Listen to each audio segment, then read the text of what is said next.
Big pass பூண்டு சட்னி எப்படி செய்வதுன்னு பார்க்கலாம். முதல்ல பூண்டை உரிச்சுக்குங்க. உரித்த பூண்டை எடுத்து கல்லில் போட்டுக்குங்க. கல்லில் போட்டு நசுக்குங்க, நல்லா நசுக்குங்க.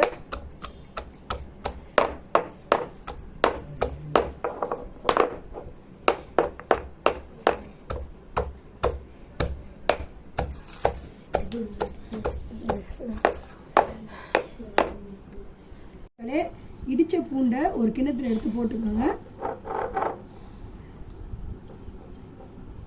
இது கூட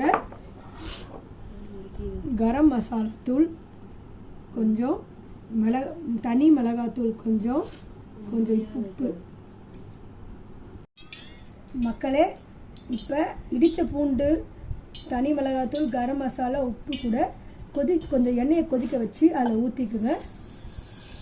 பார்த்து ஊற்றுங்க. இப்போ இதை நல்லா மிக்ஸ் பண்ணிக்கோங்க.